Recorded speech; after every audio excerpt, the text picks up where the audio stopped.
anak-anak ustazah, apa kabar? Semoga semuanya dalam keadaan sehat walafiat. Amin. Nah, bertemu lagi dengan ustazah dalam pelajaran tematik. Nah, sebelum kita memulai pelajaran kita pada hari ini, yuk sama-sama kita berdoa. Doa sebelum belajar. Bismillahirrahmanirrahim. Rabbi zidni ilma warzuqni fahma. Rabbi israhli sadri wa yassirli amri wahlul 'uqdatam min lisani yafqahu qawli. Amin. Nah, hari ini kita akan membahas tentang ASEAN. Nah, mau tahu seperti apa? Yuk simak video berikut. Nah, jadi materi yang akan kita bahas adalah tentang ASEAN. Adapun kompetensi dasar dan tujuan dalam pembelajaran ini adalah sebagai berikut. Mengidentifikasi karakteristik geografis dan kehidupan sosial budaya ekonomi politik di wilayah ASEAN. Nah, kemudian tujuan pembelajarannya adalah dengan menyimak tayangan video ini, peserta didik dapat mendapatkan informasi tentang negara ASEAN. Kemudian, peserta didik dapat mengklasifikasikan tentang persamaan dan perbedaan karakteristik negara ASEAN. Kamu pasti pernah merasakan nyamannya hidup bertetangga, ketika semua keluarga saling mendukung, saling membantu, serta bekerja sama dalam menjaga keamanan dan kenyamanan lingkungan. Kenyamanan dalam bertetangga perlu diwujudkan karena tiap keluarga memiliki kepentingan yang sama. Nah, hal itu juga yang mendasari terbentuknya ASEAN. Sebuah organisasi internasional yang beranggotakan negara-negara di kawasan Asia Tenggara. ASEAN atau Association of Southeast Asian Nation, persamaan, letak geografis, kemiripan budaya, serta adanya kepentingan yang sama dalam memajukan pertumbuhan ekonomi, sosial, budaya, serta menjaga keamanan kawasan menjadi dasar pertimbangan para tokoh-tokoh dunia pendiri ASEAN. Pada tanggal 8 Agustus tahun 1967, ASEAN berdiri atas dasar Deklarasi Bangkok. Ada 5 negara yang menjadi anggota pertama ASEAN di tahun 1967. Nah, negara-negara itu adalah yang pertama negara Indonesia, yang kedua Malaysia, yang ketiga Thailand, yang keempat Singapura, dan yang kelima Filipina. 5 negara tadi punya utusan masing-masing. Nah, kalau yang dari Indonesia, utusannya adalah Adam Malik. Kalau yang dari Malaysia ada Tun Abdul Razak. Dari Thailand, Thanat Khoman. Dari Singapura, S. Rajaratnam. Dan yang terakhir dari Filipina adalah Narciso Ramos. Adam Malik jabatannya sebagai Menteri Luar Negeri Indonesia. Tun Abdul Razak, Perdana Menteri Malaysia. Narciso Ramos, Menteri Luar Negeri Filipina. S. Rajaratnam, Menteri Luar Negeri Singapura. Nah, kemudian Thanat Khoman, Menteri Luar Negeri Thailand. Anak-anak ustazah, berikut adalah tujuan didirikannya ASEAN. Nah, jadi tujuan didirikannya ASEAN itu ada 7.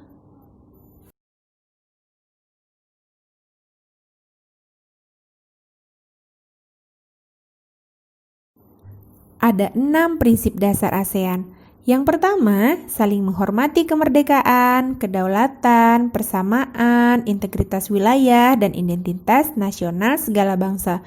Nah, jadi antara negara yang satu dengan negara yang lainnya itu harus saling menghormati. Nah, kemudian Yang kedua, hak setiap negara untuk memimpin eksistensi negaranya bebas dari campur tangan, subversi, ataupun paksaan dari pihak luar. Yang ketiga, prinsip tidak campur tangan dalam hubungan internal satu dengan yang lainnya. Nah, jadi antara negara yang satu dengan negara yang lainnya itu tidak boleh saling mencampuri. Misalnya, negara Singapura mencampuri urusan negara Indonesia. Nah, itu sebenarnya tidak boleh. Kemudian, yang keempat, penyelesaian perbedaan atau sengketa dengan cara damai. Nah, jika salah satu negara ada yang sedang bersengketa, nah sebaiknya diselesaikan dengan cara damai, jadi tidak dengan cara berperang. Kemudian yang kelima, penolakan terhadap ancaman atau penggunaan kekerasan. Yang keenam, kerjasama efektif antar sesama negara peserta.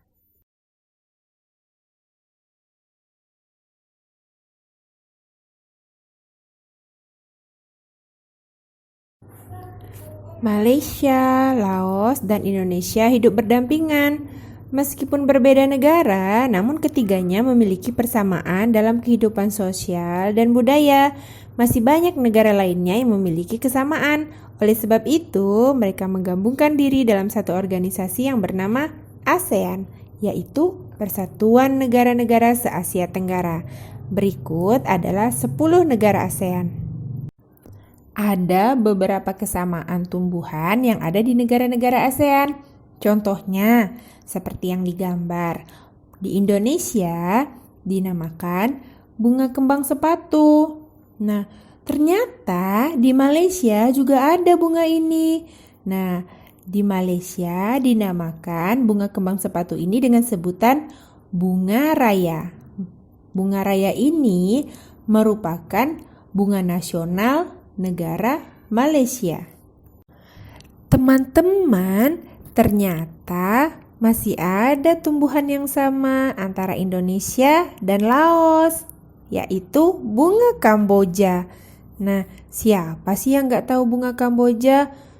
Bunga Kamboja loh, bunga yang sering digunakan dalam perlengkapan tari Bali atau upacara keagamaan dan penyambutan tamu di Bali.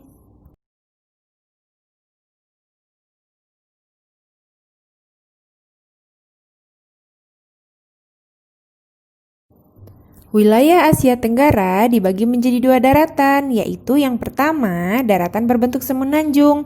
Wilayah yang berbentuk semenanjung adalah daerah Myanmar, Thailand, Laos, Kamboja, Vietnam, dan wilayah Malaysia bagian barat. Nah, sedangkan yang kedua, daratan berbentuk gugusan, gugusan kepulauan.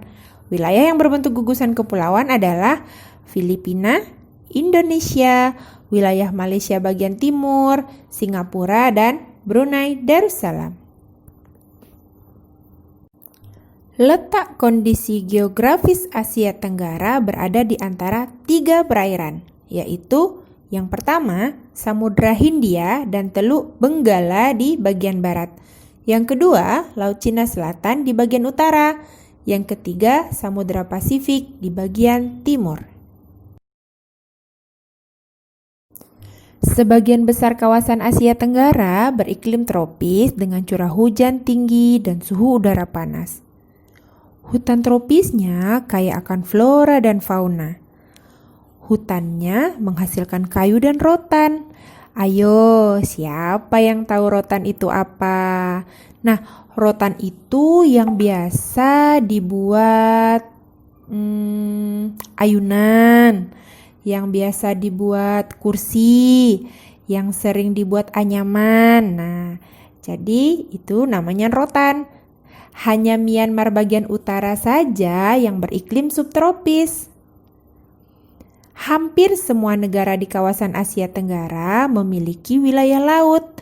Laut banyak memberikan manfaat terkait sumber daya alam, yaitu ikan dan hasil laut lainnya, jalur transportasi air, objek wisata, bahan tambang seperti minyak dan gas bumi.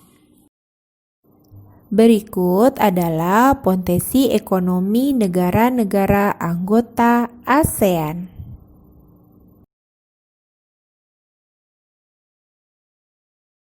Yang pertama, Brunei Darussalam. Nah, Brunei Darussalam ini adalah negara yang terkenal dengan kekuatan sumber daya alam berupa minyak bumi dan gas alam. Brunei menjadi negara di Asia Tenggara yang memiliki pendapatan per kapita tertinggi karena gas alamnya. Nah, jadi yang kedua adalah Filipina.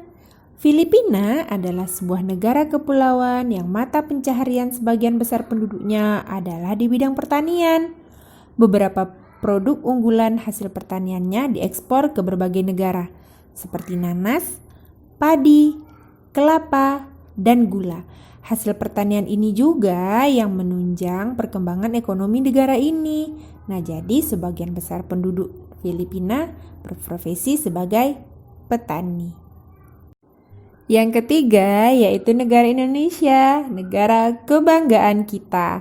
Sebagai negara kepulauan terbesar di kawasan ini, Indonesia memiliki ragam sumber daya alam yang sangat kaya. Nah, jadi banyak hal yang dapat dikembangkan dari negara Indonesia ini, mulai dari mengekspor minyak dan gas bumi, tekstil, dan produk-produk dari kayu. Pertambangan menjadi salah satu pintu masuk para pengusaha mancanegara ke Indonesia. Ayo, seperti pertambangan emas yang ada di mana? Ayo, siapa yang tahu? Di Papua, yaitu Freeport. Nah, keindahan alam Indonesia pun merupakan daya tarik yang menjadi sumber devisa negara dari sektor pariwisata. Yang keempat adalah negara Kamboja. Di negara Kamboja mengalir Sungai Mekong. Nah, di daerah ini, di sekitar Sungai Mekongnya itu merupakan daerah yang subur.